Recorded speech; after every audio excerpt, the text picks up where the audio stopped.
I see a lot of people, they move their hands really far away from the neck when they switch chords. It's like this.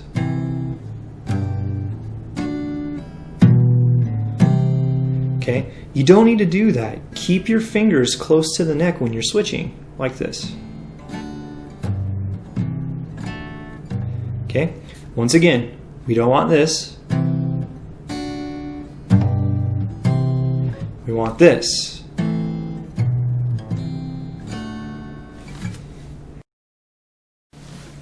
You'd be surprised how many chords have common fingers between them. I'll show you a few. So here's E minor. When you go to C, your second finger is in common. See how I didn't move it at all? Okay. When you go E minor to G, your first finger is in common. When you go E minor to A minor, your second finger is in common. Now I did a little scooch there, but I'm still on the same fret. Okay. If I'm on C and I go to A minor, all I need to do is move my third finger. That's because my second and my first are in common between those. Okay? And here's one not a lot of people notice, but if you do G like this, with all four fingers, okay, your third finger will be in common when you go to D. Be on the lookout for these common fingers, and when you find them, don't lift your finger off, keep it there, and you'll get a lot quicker. You want to make sure your fingers aren't going to unnecessary places. A good example of this is going from C to D. So for whatever reason, these two fingers, your second and third, they love to hang out with each other. They're the best of friends. And what happens is people will do C, and then they'll do a D chord, and they'll drag their third right here. Okay? That's not even on the guitar neck. Let's think about where this finger is traveling. When I'm on C, it's right here. When I'm on D, it's right here. Okay? How is going from here to here to here doing you any favors? You need to break these habits. You need to make that third finger a more dominant finger in that movement. And if you have to, do that third finger first even when you go to the D. Okay? Don't do that forever. That's still going to slow you down. But if it helps you break that habit of flinging it clear over here, it could be a worthwhile venture. Another good example of this is G. So a lot of people will do G in one of two ways. They'll have their second and first down here, and they'll drag their third and fourth with it. Or they'll flip it. They'll do their third and fourth and drag their first and second right there. Even if you like to do G without the pinky, this is still relevant because you can still drag them with your third. So once again, you need to separate these two guys. Okay, a good way to fix this is to actually do your second and third at the same time, and then your first and fourth will kind of hopefully fall in line when you do that. So this is something that varies from person to person. You really need to watch your own playing. Basically, if your fingers are going to somewhere that isn't helping you, you need to break that habit. Don't make your chords a multi-step process. So a good example is, once again, C. A lot of people will do C like this. They'll go step 1, step 2, step 3. Now watch this. Boom. Look at how much quicker that was.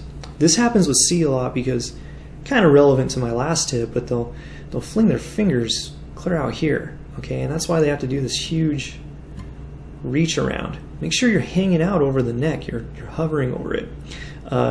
If you have to, flip it around. Go third finger, second, and then first. Now that's not the end product that we want, right? That's just as bad. That's still a multi-step process, 1, 2, 3. But if it gets you hanging out over the neck more, it should hopefully get you closer to this, okay? Another great example of this is actually bar chords, because so many people will do this. They'll do these fingers and then plant the flat finger down, okay? Notice how that was a two-step process. Step 1, step 2. Compared to this, watch. Boom, I'm right there, good to go, ready to strum.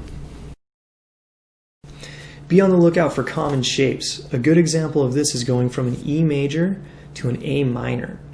So even though those are on different strings, it's still the same shape, right? It's just in a different area of the neck. You want to get used to moving shapes around like that, whether you're moving strings or even when you're moving up and down the neck. Okay, imagine if I did it like this. Okay, horrifically slow. This is very relevant with power chords and bar chords. So here's my basic power chord shape. As I'm moving around, notice how I'm keeping the shape. Okay, I'm not doing this. All right. Same thing with bar chords. Here's my bar chord. As I move up, all you really got to do when you want a certain chord is just kind of pounce down. Okay. Even if you have to, switch bar chords. Like, look, here I am on some 5th string bar chords. Here's a major, and then here's a minor. Notice how, for the most part, I'm keeping my first finger there rather than going like this.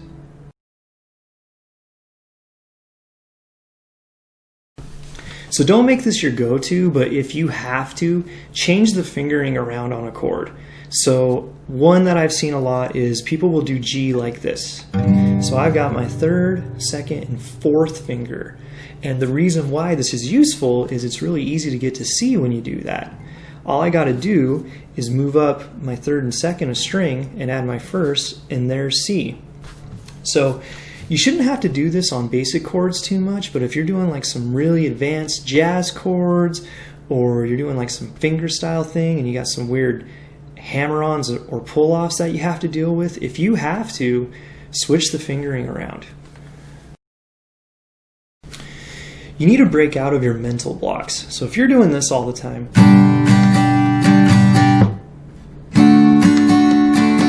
okay, doing those pauses like that, if you never force yourself to break out of those pauses, it might not ever happen.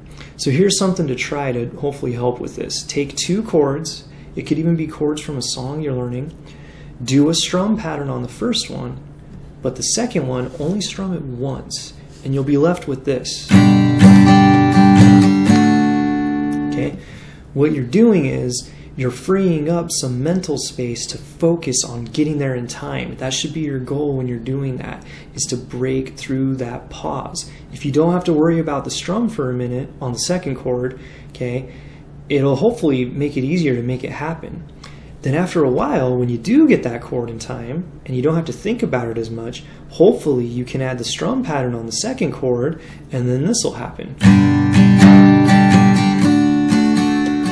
Okay? And that's our ultimate goal, right? Being able to strum between chords and not have any pausing, doing them just right in time.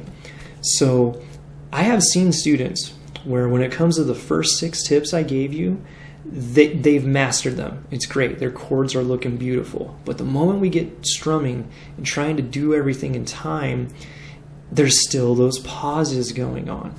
So at that point, it's not a physical thing anymore. Their fingers are moving the right way, okay? It's a mental thing, all right? And if you're always stuck in your comfort zone, you might not make this happen. So those are my 7 tips for smooth chord changes. I hope that helps you to make those chords in time. If you're interested, I do private online video lessons one-on-one. If you're curious, check the description in the video. Also, please like, comment, and subscribe for more content.